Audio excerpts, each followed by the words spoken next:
네, 오늘 우리 교환 준비되어 있는데요. 우리 한 번씩 다 이렇게 꽂으시면서 같이 또 함께 나누면 좋겠습니다. 예, 오늘은 이제 지난주부터 켈빈 기독교 강요가 총 4권으로 이루어졌는데요. 1권은 성부 하나님에 대해서, 그리고 2권은 성자 예수님에 대해서 이렇게 특별히 2권은 구속자 우리 하나님을 어디서 만날 수 있는가? 오늘 이제 9강인데요. 제가 목회하면서 이렇게 경험했던 것 중 하나는 많은 사람들이 관계의 문제를 안고 살아간다는 겁니다. 뭐 예를 들면 그 사람은 왜 그럴까? 왜 그 사람은 꼭 그렇게 할까? 그죠? 그것 때문에 때때로 우리가 많이 힘들어하죠. 때는 잠도 이루지 못하고 고통스러워합니다. 그러다가 또 문득 또 우리에게는 이런 마음이 생기죠. 내가 좀 더 잘했으면 됐을 텐데, 내가 또 좀 더 잘못해서 그런 거 아닌가. 그러면서도 우리는 그런 마음이 듭니다. 나만 잘한다고 될 일인가? 그 다음에 한 걸음 더 나아가서 그 사람은 그렇고 나는 이렇게 할지라도 또 하나님은 나한테 왜 이러실까? 항상 우리는 이 세 가지 관계 속에서 계속 힘들어하거든요. 우리 삼일째 하나님, 또 이제 이 중보자 대신 우리 예수 그리스도에 대해서 오늘 배우겠는데요. 혹시 우리 가운데 이런 분들 계십니까? 과거에 많은 아픔과 상처를 안고 문득 그것이 많이 생각이 나서 그것 때문에 많은 시간 보내며 힘들어하는 분들 계십니까? 더 이상 자기의 운물을 파지 마십시오. 우리 옆에 있는 분이 그렇게 인사하기 원합니다. 더 이상 자기 운물 파지 마십시오. 자기 운물은 터진 웅덩이입니다. 구원하지 못하는 아무리 나는 왜 이럴까? 또 그렇다고 해서 또 다른 사람이 달라지는 거 그것만 기대하고 살지 마세요. 거기에 우리가 걸 수 있는 게 아니에요. 나나 그 사람이나 다 한계를 안고 있기 때문에 그래서 바로 하나님께서 우리를 구원하시기 위해서 중보자이신 누구를 보내셨다고요? 예수 그리스도를 보내셨습니다. 그래서 관계에 문제가 있을 때마다 항상 우리는 누구를 바라본다고요? 그래서 예수님이 날 위하여 십자가 지셨지. 그래서 나를 구원해 주셨지. 그렇죠? 항상 모든 관계 문제를 십자가 사건을 통해서 풀어가면 좋겠습니다. 이제 우리 교환을 보시겠습니다. 켈빈은 기독교 강요 제2권 1장에서 5장까지 지난주죠. 인간이 죄로 인해서 타락했다. 그 부분을 우리 다뤘고요. 오늘은 6장부터 9장까지. 6장은 왜 우리가 예수 그리스도를 만나야 되는가? 예수 그리스도의 필요성을 말씀을 하고 있고요. 그럼 예수 그리스도를 어디서 만날 수 있다고요? 바로 7장부터 8장에서는 율법에서 만날 수 있다는 거죠.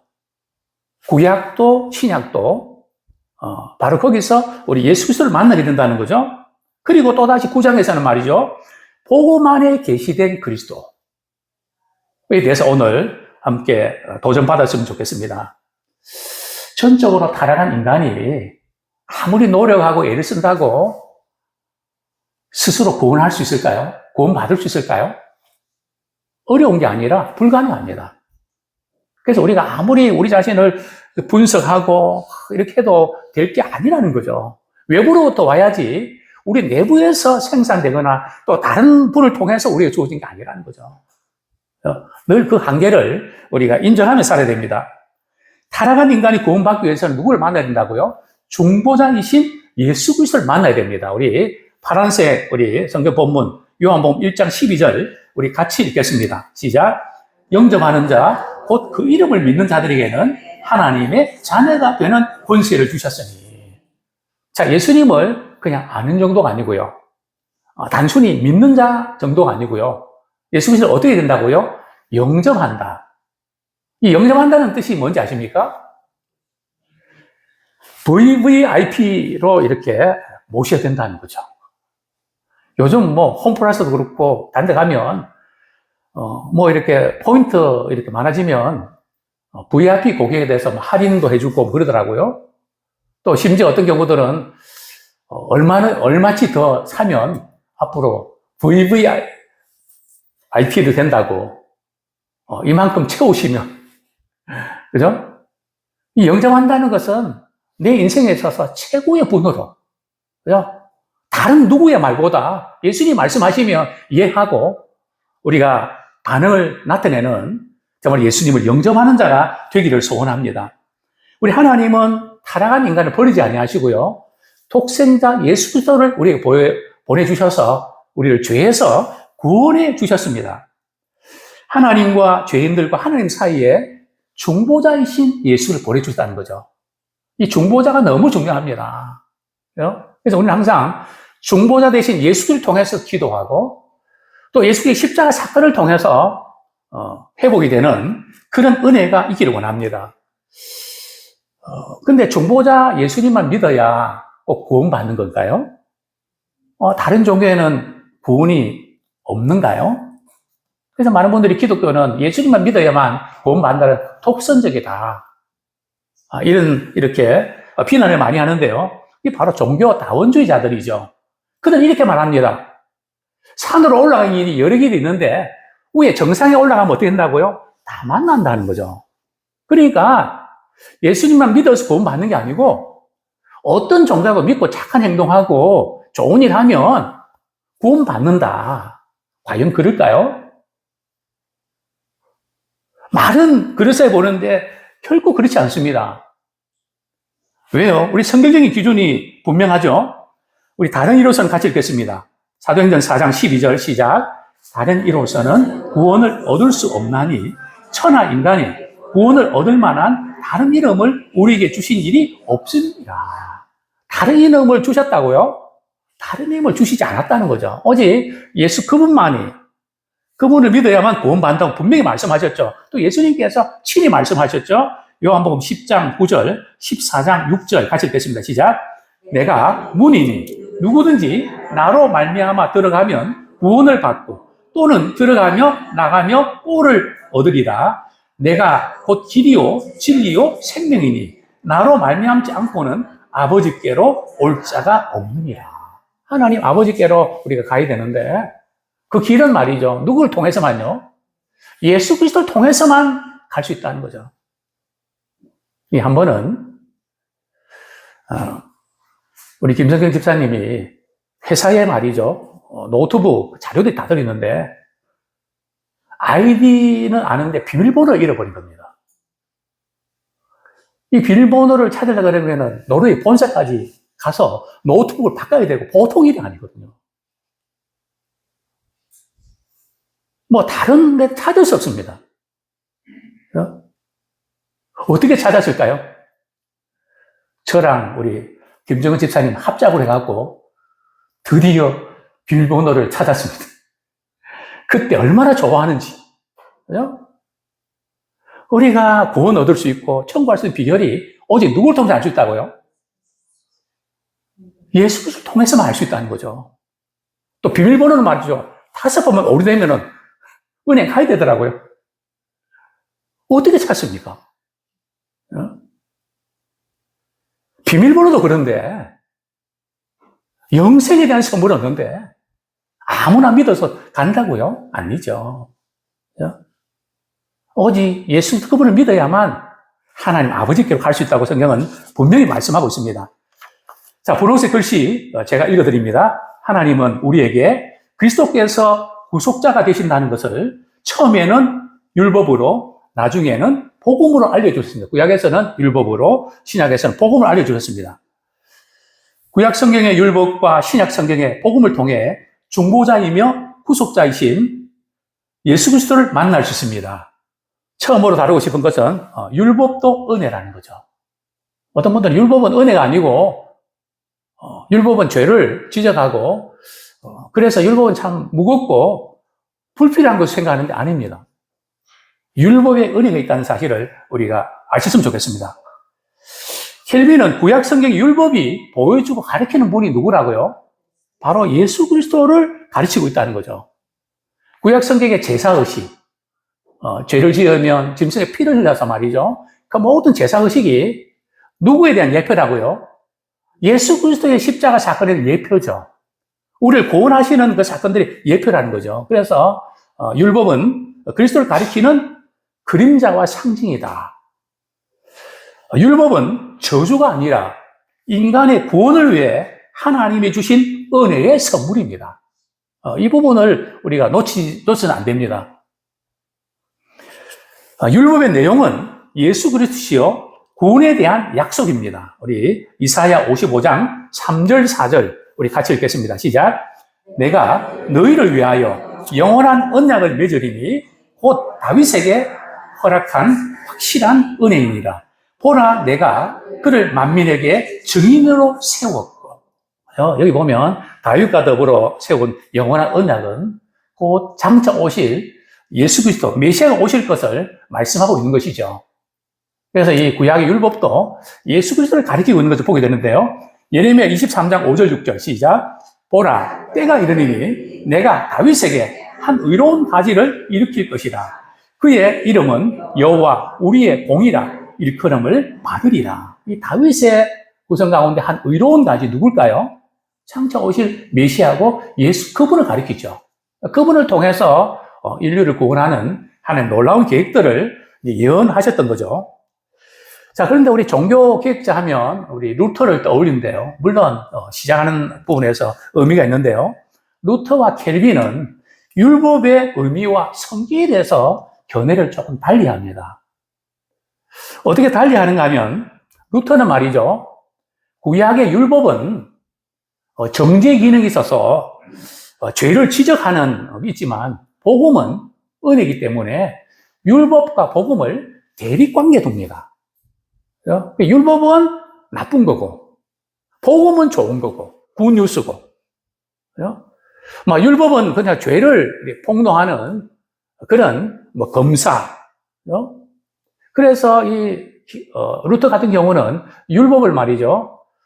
율법의 기능에 대해서 굉장히 정죄하기 때문에 율법과 복음을 대립을 시켜서 구약 성경은 이렇게 좀 등한해도 되는 것처럼 너무 대립을 시킵니다. 그러나 켈빈은 그게 아니고요. 율법과 복음이 대립 관계가 아니라 서로 보완과 완성하는 그런 역할이 있다. 그래서 율법도 은혜를 우리에게 주신다 하는 그 부분을 강조하고 있는 것이죠. 자, 그 다음에 이제 우리 분홍색 그 부분 같이 한번 읽겠습니다. 시작. 율법은 완전하고 엄중하게 요구하여 죄인이 정죄를 피할 수 없고 죄인에게 저주가 됩니다. 켈빈은 이것을 좁은 의미의 율법이라고 말합니다. 그러나 그리스도 안에 있는 자녀들에게는 율법은 그리스도의 용서와 은총과 함께 베풀어지기에 성도가 일생 동안 용서 안에서 달할 목표와 자녀들의 생활의 이정표의 역할을 합니다. 이것을 넓은 의미의 율법이라고 칼빈은 부릅니다. 이 좁은 의미 율법은 뭔가 말이죠. 우리가 말씀드릴 때 찔리는 거 있잖아요. 그래서 지구문이라도 있으면 들어가고 숨고 싶은 그것이 이제 율법의 좁은 의미고요. 넓은 의미는 그 죄를 지적하는 것뿐만 아니라 그것을 통해서 은총을 강구하게 되는. 그래서 항상 우리는 죄를 지적하는 것 동시에 그 문제를 해결해 줘야 됩니다. 그게 복음이라는 거죠. 문제만 지적하고 그걸 끝나면 정죄의식에 사로잡혀서 오히려 크리스찬들이 비참하고 우울해질 수 있습니다. 늘 말씀 앞에 세울 때 늘 이렇게 자신이 이런 문제도 많고 저런 문제도 많고 늘은 우울하고 밝지 못합니다. 어둡게 살아가죠. 그게 바로 우리 그것을 발견하는 건 중요하지만 그것이 바로 복음으로 연결되어야 된다는 거. 그 부분이 이제 넓은 의미의 율법인데 우리 삶의 목표가 되어야 된다는 거죠. 율법은 불필요한 것이 아니라 저는 이렇게 표현합니다. 율법은 우리의 삶의 성화의 과정에서 굉장히 중요한 그런 이정표다. 자, 두 번째로 율법의 기능에 대해서 한번 살펴보겠습니다. 우리가 보통 월요일부터 토요일까지 세상에 사는 동안에는 그래도 나는 가정에서나 직장에서나 좀 괜찮은 존재로 이렇게 생각하는데 교회 와서 말씀 앞에 자신을 이렇게 비춰보면 참 비참함을 느끼게 되고 왜 이거밖에 안 되나 하는 생각을 하게 됩니다. 그게 율법의 기능이니까요. 그래서 이 율법에는 뭐가 있는가 하면 약속과 저주가 있습니다. 순종하는 자에게는 약속의 복이 있고요. 순종하지 않는 자에게는 불순종하는 게는 저주가 있는 이 두 가지가 있는 것이죠. 그런데 어떤 사람에게는 말씀이 저주가 되는 경우가 있습니다. 말씀 자체가 저주가 된다는 게 아니고요. 어떻게 하는 사람은요? 율법의 기능이 저주가 되는 것은 끝까지 불신하며 회개하지 않는 자들의 완악함 때문에 끝까지 말이죠. 버티는 거죠. 네가 이기나 내가 이기나 해보자. 나는 그래도 굽힐 수 없고 내가 살아온 삶의 방식 나 바꾸지 못해. 누가 뭐래도 나는 마유일 고집할 거야. 이럴 때 그 율법은 저주가 된다는 거죠. 율법이 악인에게는 정죄의 근거로 주신 거지만 정죄를 당하는 것은 악인에게는 정죄의 근거로 주시지만 성도에게는 은혜에 도달할 수 있는 유일하고 완전한 목표로 주신 것입니다. 하나님의 말씀은 우리를 하여금 의로 교육하기 유익한 그런 역할을 주시죠. 자, 켈빈은 율법을 말이죠. 모든 신학자들이 율법을 세 가지로 분류하는데요. 첫 번째는 바로 도덕법, 의식법, 시민법 이렇게 구분을 합니다. 도덕법은 뭐 십계명이죠. 그리고 이제 의식법은 제사제도. 그리고 시민법은 말이죠. 뭐 돈을 빌려줄 때 이자 받아야 되느냐 말아야 되냐 뭐 이런 규례의 성격. 뭐 다양한 그런 남의 그 소나 양을 맡았을 때 잃어버리거나 또 이렇게 상해를 끼쳤을 때 어떻게 배상해야 되냐 이런 문제들 이런 부분들은 이제 시민법으로 주신 거죠. 자, 여기서 의식법은 그리스도 안에 성취되어 있습니다. 왜요? 구약의 제사제도는 예수님께서 십자가 지심으로 단번에 영원한 속죄를 이루셨기 때문에 그런 의식은 철폐하셨죠. 그러나 거짓 사도들은 그리스도의 은혜를 다시 의식 준수의 의무로 얼매려고 했습니다. 이번에 우리 고난주간 때 길거리 가니까 말이죠. 이단에서 6월절 아십니까? 하고 뭐 이렇게 찌라시를 줍니다. 6월절을 이렇게 아직도 지켜야 된다는 거죠. 물론 6월절의 의미는 우리가 받아들이지만 그 6월절 절기 그걸 지키는 게 아니거든요. 여기는 이번에 어디서 왔구나. 금방 간파가 되죠. 의식법까지 다 지켜야 된다. 뭐 이런 거죠. 네, 바울은 이것에 대해서 아주 경고하죠. 왜냐하면 그리스도의 그 은총을 말이죠. 은덕을 무효화시키기 때문에 그렇습니다. 율법의 세 가지 기능을 켈빈이 이렇게 밝히고 있는데요. 첫 번째는 뭘까요? 정죄하는 기능입니다. 율법은 그걸 갖다서 말이죠. 우리의 연약성, 죄악성을 폭로를 합니다. 율법에 그걸 비추면 참 우리 자신이 비참해지는 것 우리가 알 수 있죠. 근데 율법은 로마서 7장 7절에 보면 이런 역할을 아주 하셨겠습니다. 시작. 율법으로 말미암지 않고는 내가 죄를 알지 못하였으니 그 율법이 탐내지 말라 하지 아니했더라면 내가 탐심을 알지 못하였으리라. 우리는 주일마다 이런 것을 경험하게 됩니다. 나름대로는 뭐 양심적으로 이렇게 그래도 바르게 살려고 애를 썼는데 예배 시간에 설교를 듣고 이렇게 하다 보면 뭔가 우리 내면에 깊이 깔렸던 것들이 막 앙금처럼 일어나는 것을 보게 됩니다. 이 율법의 기능이라는 거죠. 마치 우리 건강검진할 때에 요즘에는 막 이렇게 검진한 부위 이 부분이 조금 안 좋네요. 보면서 말이죠. 좀 우리가 신경이 쓰이는 것처럼 바로 이제 율법이 그런 역할을 한다는 거죠. 율법이 없으면 죄가 죄인 줄 모릅니다. 항상 우리 하나님 우리를 이렇게 만들어 가신 방법은요, 은혜부터 시작합니다. 이스라엘 백성 애굽에서 구원하게 내시죠. 그 다음에 시내산에서 어떻게 하시죠? 율법의 말씀을 주십니다. 왜냐하면 은혜로만 이렇게 하다 보면 이래도 좋고 저래도 좋고 말이죠. 제 개념이 없단 말이에요. 은혜를 모릅니다. 그래서 말씀을 통해서 율법을 통해서 자신을 비춰보는 거죠. 내가 이게 지금 이런 게 잘못됐구나. 이거 해결해야 됐구나. 그래서 우리는 늘 예배 시간마다 말씀을 통해서 이것도 죄구나. 탐심. 그것도 죄구나. 그래서 율법으로는 뭘 깨닫는다고요? 죄를 깨닫게 되는 것이죠. 그래서 율법은 죄를 고발하고 정죄합니다. 이것이 율법의 특징이죠. 그래서 우리는 율법을 통해서 스스로 죄인인 것을 깨닫게 되고요. 비로소 우리 스스로 힘으로는 도저히 안 되겠다. 무력감 느끼고 하나님 도와주세요. 하나님의 은총을 구하게 되죠. 우리 로마서 11장 32절 같이 한번 읽겠습니다. 시작. 하나님이 모든 사람을 순종하지 아니하는 가운데 가두어 두심은 모든 사람을 멸하거나 모든 사람을 멸망 가운데 내버려 두는 것이 아니라 모든 사람에게 긍휼을 베풀려 하십니다. 때때로 하나님께서 말이죠. 순종하지 않고 내 법대로 고집하고 막 살아가는 사람들 그대로 두잖아요. 하나님이 살아계신다면 왜 그대로 두실까? 하나님 몰라서 그대로 두시는 걸까요? 그 이유는 다른 게 아니라고요. 우리 하나님께서 우리에게 모든 분들에게 뭘 베풀어 주시려고요? 긍휼을 베풀어 주시려고. 그래서 우리는 하나님의 긍휼하심이 아니고는 구원 받을 수가 없죠. 참 이 깊은 우리 하나님의 그 사랑을 우리가 기억하시면 좋겠습니다. 켈빈은 아우구스티누스의 편지를 인용하면서 자신의 논지를 뒷받침하는데요. 율법이 유용한 것은 인간이 자신의 허약함을 깨닫고 그리스도 안에 있는 은총의 치료약을 간구하도록 이끌기 때문입니다. 우리가 부족함을 깨닫고 그래서 주님의 십자가의 은총이 우리에게 필요합니다. 구원의 은혜가 필요합니다. 즉 우리를 그리스도께로 인도하는 초등교사.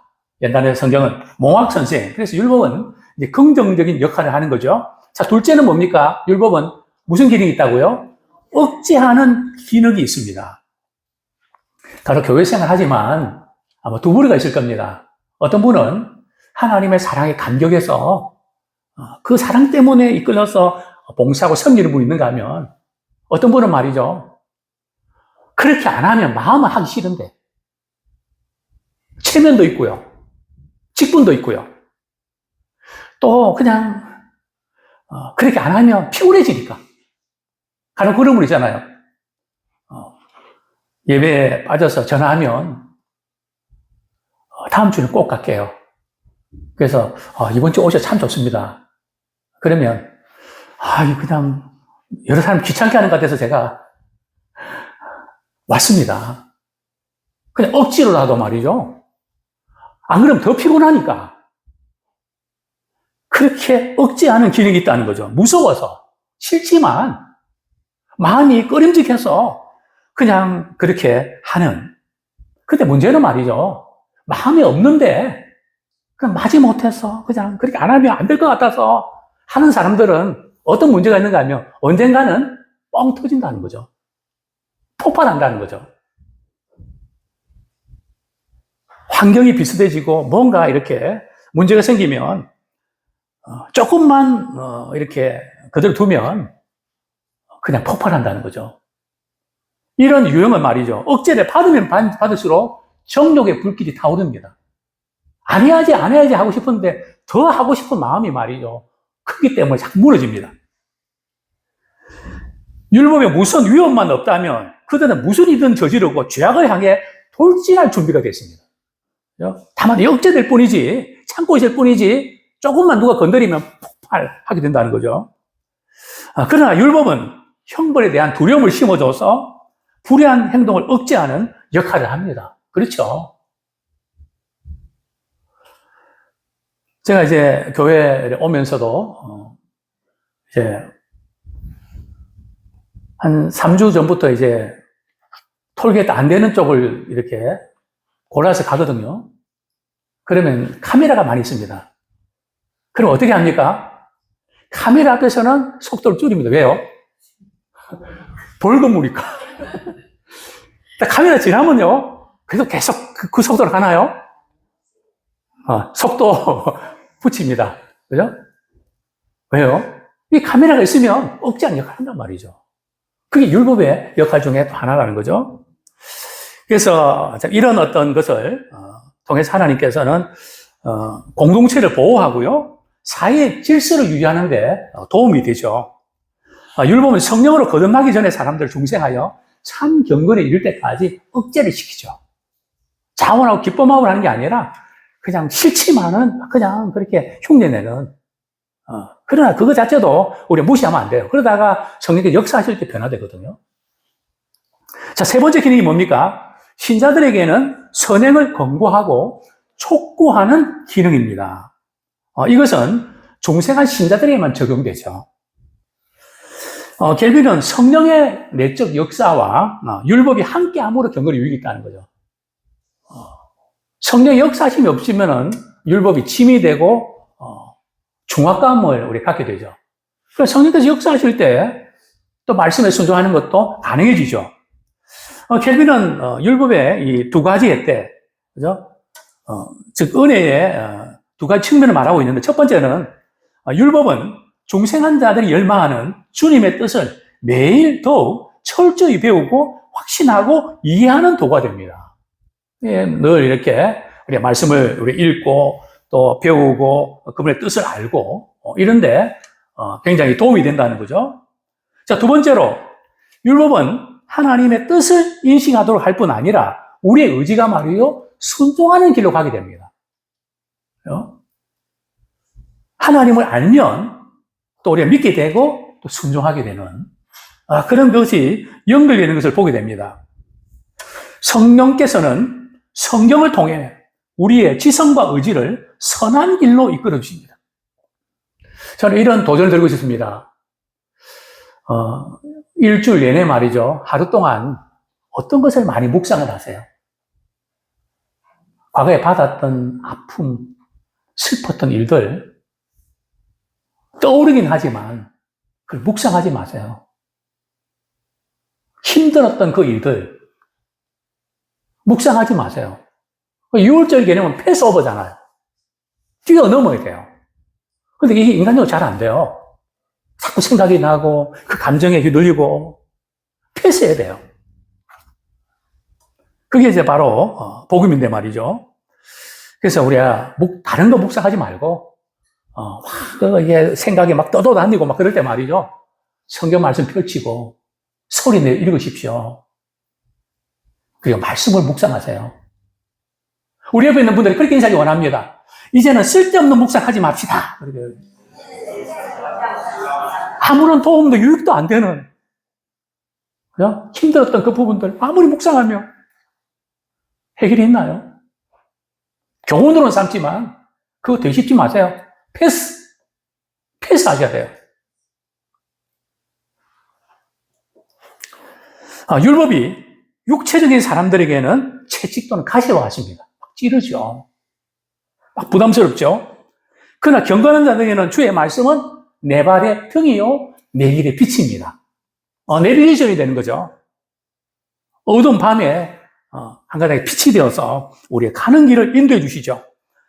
율법이 추구하는 완전성이 이제 그리스도인이 목표로 삼아야 할 도덕적 표준이 되는 겁니다. 어떤 분들은 내가 말씀대로 어떻게 다 사냐고 그러면서 표준이 없어져 버리는. 아니요. 비록 우리가 말씀을 순종하는 한계가 있는 건 사실이지만 그 표준까지 놓치면 안 돼요. 표준을 붙들고 늘 나가야 돼요. 그리스도의 장성한 분량까지 율법은 저주로 신자들의 마음을 구속하는 어떤 것이 아니라 반복적인 공고에 의해 나체를 떨쳐버리게 하며 그들의 불완전에 대해 항상 깨어있도록 자극하는 역할을 합니다. 우리가 주일날 와서 말씀 듣고 도전받는 이거 아닙니까? 반복적인 공고에 의해서 나태를 떨쳐버리고 또 불완전에 대해서 항상 깨어있도록 자극받는.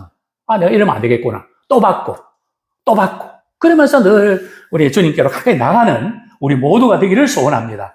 우리 분홍색 박스 같이 읽겠습니다. 시작. 이처럼 켈빈에게 율법은 죄를 깨닫게 하여 그리스도의 은총을 향하게 하고 공동체의 질서와 규율을 유지하게 하고 신자들을 거룩하게 만들어가는 하나님의 은혜의 수단이었습니다. 우리가 죄를 깨닫는 것에 끝나시면 안 돼요. 그래서 주님이 나를 위해 십자가 지셨구나. 주님의 은총으로 나가는 그런 우리가 되기를 소원합니다. 그래서 늘 주님의 은혜 가운데 주님을 닮아가는 우리가 되기를 소원합니다. 자, 세 번째로 복음의 은혜입니다. 우리 잘 아는데 구약은 오실 예수님에 대한 내용이고요. 신약은 이미 오신 예수님에 관한 이야기죠. 구약은 어떤 점에서 예고편이라 할까요? 신약은 이제 완전히 복음 안에서 예수님이 완전히 드러나시죠. 말라기 4장 2절에 보면 장차 예수님의 오심을 곧 의로운 해가 떠오르라 그랬습니다. 여기 보면 의로운 해가 떠오른다 그랬는데 누굴까요? 장차 오신 예수 그리스도를 가리키죠. 또 이 구원에 대해서는 우리 그 부분까지 같이 읽겠습니다. 시작. 이 구원에 대하여는 너희에게 임할 은혜를 예언하던 선지자들이 연구하고 부지런히 살펴서 자기 속에 계신 그리스도의 영이 그 받으실 고난과 후에 받으실 영광을 미리 정언하여 누구를 또는 어떠한 때를 지시하시는지 상고하니라. 이 성긴 바가 자기를 위한 것이 아니요 너희를 위한 것임이 계시로 알게 되었으니. 여기 보면 자기를 위한 거, 이제 구약 시대의 선지자들을 가리킬 수 있죠. 또 너희를 위한 것은 신약 시대의 성도들, 그것이 계시로 알게 됐는데 복음을 통해서 알게 됐다. 한 가지 질문 드리죠. 구약에는 복음이 있었을까요? 복음이 없었을까요? 구약에도 복음이 있었죠. 갈라디아서 보면 아브라함이 복음을 믿었다 그랬거든요. 그리고 율법에도 복음의 은혜가, 물론 완전한 실제는 예수를 통해 드러났는데요. 사도 바울은 그가 전파한 복음이 하나님의 선지자를 통하여 그의 아들에 관하여 성경에 미리 약속하신 거다.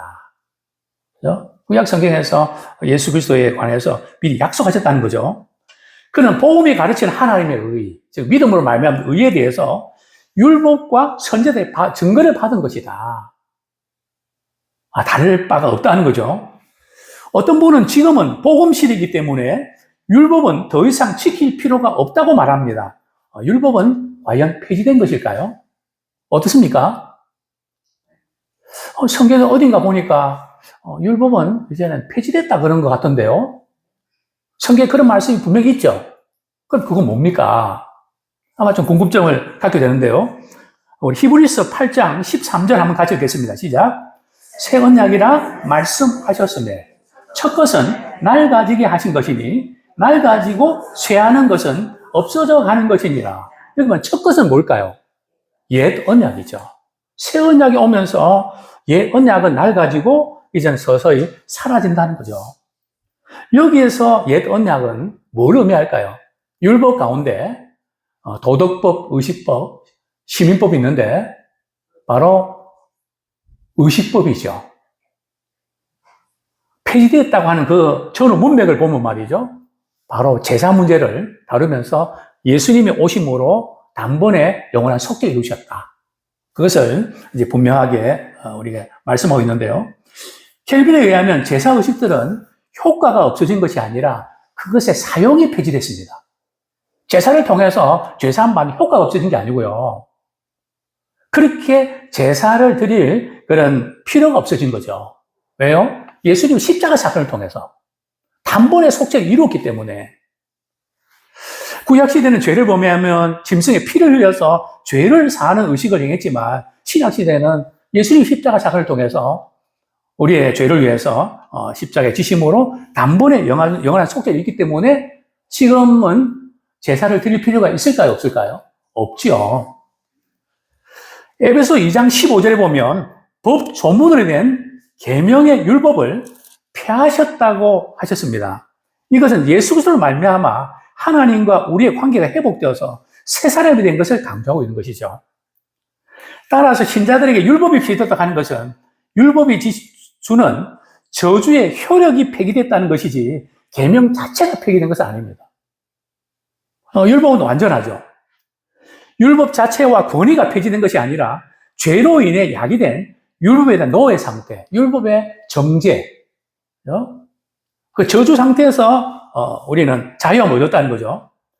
우리 갈라디아서 3장 13절 같이 읽겠습니다. 시작. 기록된 바 나무에 달린 자마다 저주 아래에 있는 자라 하였습니다. 저는 늘 이런 질문을 던지곤 합니다. 우리 예수 믿는 사람들이 저주를 받을 수 있을까요?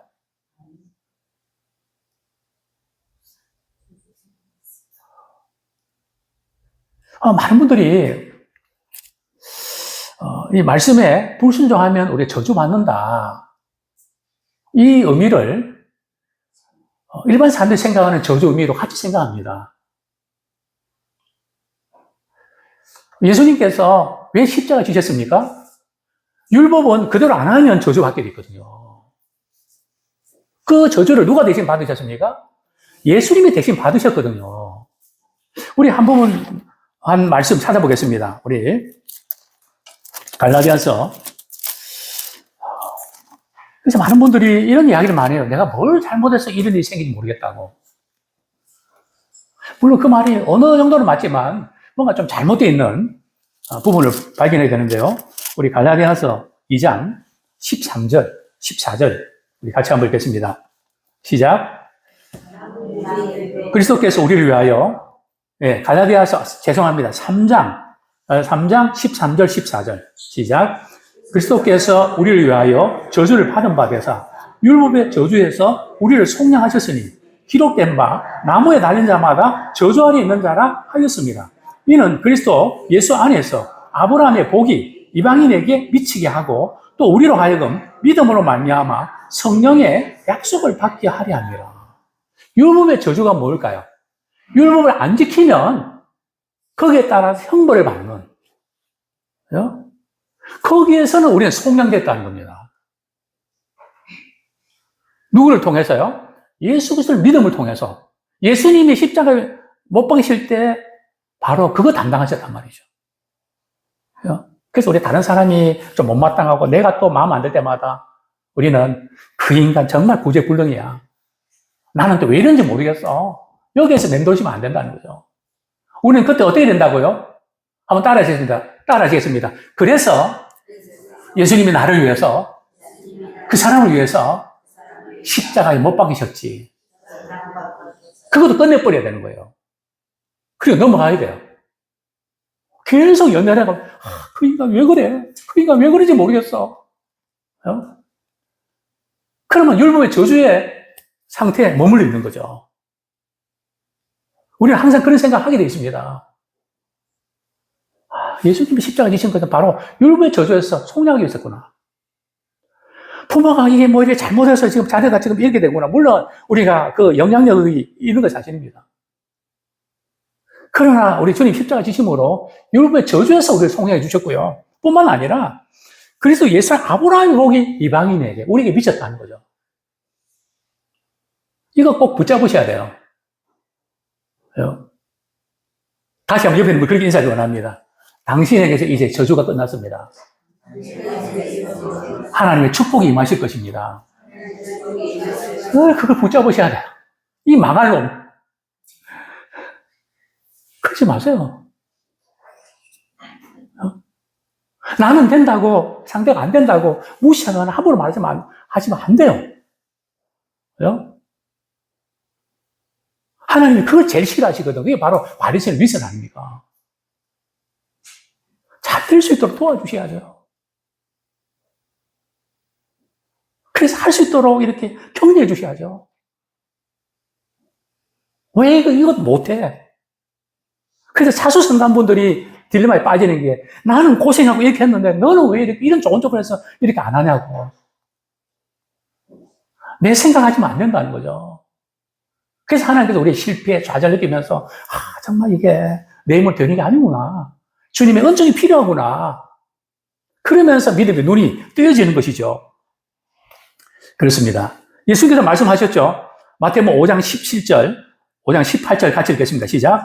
내가 율법이나 선지자를 폐하러 온 줄로 생각하지 말라. 폐하려 온 것이 아니요 완전하게 하려 함이라. 천지가 없어지기 전에는 율법의 1.1획도 결코 없어지지 아니하고 다 이루리라. 예수님은 율법을 어떻게 하게 오셨다고요? 완전케 하게 오셨습니다. 그러니까 사실은 신약의 복음의 말씀에 순종하기가 구약에 있는 말씀은 훨씬 더 어렵습니다. 구약은 겉으로 행동 부분을 많이 다루고 있지만 신약은 우리의 마음까지, 우리의 생각까지 마음으로 엄란을 품으면 그것도 음행하는 죄다. 마음으로 누군가를 미워해도 그게 살인이다. 얼마나 어려운 그런, 인간의 힘으로는 우리가 도저히 지킬 수 없죠. 복음이란 그리스도 안에 계시된 은혜의 선포입니다. 우리 마태복음 9장 35절 시작. 예수께서 모든 도시와 마을에 두루 다니사 그들의 회당에서 가르치시며 천국 복음을 전파하시며 모든 병과 모든 약한 것을 고치시니라. 복음을 전파하시며 모든 병과 모든 약한 것을 고치시니라. 회당에서 가르치시며 디모데후서 1장 9절 시작. 하나님이 우리를 구원하사 거룩하신 소명으로 부르심은 우리의 행위대로 하심이 아니요 오직 자기의 뜻과 영원 전부터 그리스도 예수 안에서 우리에게 주신 은혜대로 하십니다. 그렇습니다. 항상 성경은 은혜가 먼저입니다. 그리고 또 율법에 비추어서 우리의 부족함을 깨닫고 또다시 회복시켜 주시는 그것이 성경 전체의 스토리 아닙니까? 예, 마무리하도록 하겠습니다. 율법과 복음은 모두 뭐라고요? 은혜입니다. 그 차이는 탁월성과 명확성의 차이가 있는데요. 그림자와 실체의 차이입니다.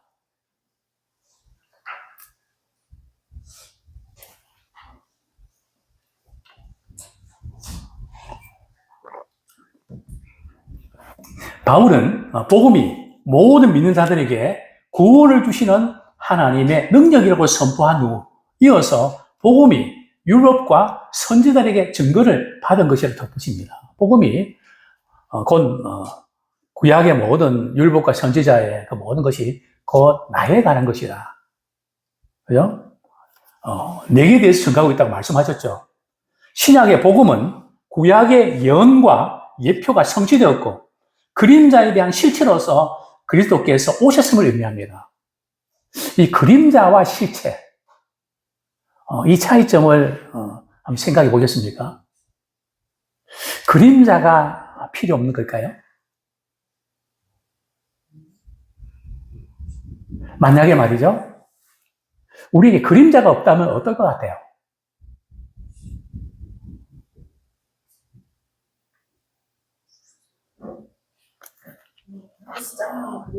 저녁이 되면 말이죠. 그래서 제가 몇 주 전에요. 그걸 하나 보냈습니다, 제가. 그림자를 판 사나이. 내용은 이렇습니다. 어떤 분이 부자가 되고 싶었습니다. 근데 어느 날, 마술의 그 어떤 거로 말이죠. 당신이 나한테 그림자를 팔면, 당신에게 부를 주겠다, 돈을 주겠다. 그래서 엄청난 부를 얻었죠. 근데 결혼을 앞두고 있는데 말이죠. 이렇게 서로 사랑하고 아끼고 이랬는데, 저녁에 말이죠. 인사로 갔는데, 장인어른이 그림자가 없으니까, 결혼이 파토가 난 거 있죠. 당신이 인간이 아니구나. 왜 그림자가 없어? 얼마나 상처가 되는지. 해가 지면 겁나는 거죠. 그림자가 없으니까. 회색을 입은 어떤 남자가 사단이죠. 찾아옵니다.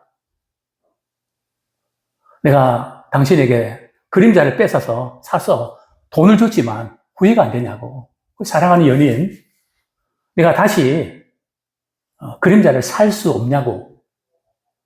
돌려주겠다고. 조건은 당신의 영혼을 내가 살 수 있다면, 대신 그림자를 주는 동시에 당신의 영혼을 내가 사겠다고. 그러니까 주인공이 어떻게 하냐면, 나는 내 영혼을 팔 수 없다고. 그림자 없어도 난 끝까지 내 영혼을 지키겠다고. 얼마나 참 도전을 주는, 그죠? 그림자도 대단히 중요하다는 거죠. 그림자는 실체가 있기 때문에 그림자가 있는 거거든요. 그래서 율법도 은혜고 복음도 은혜입니다.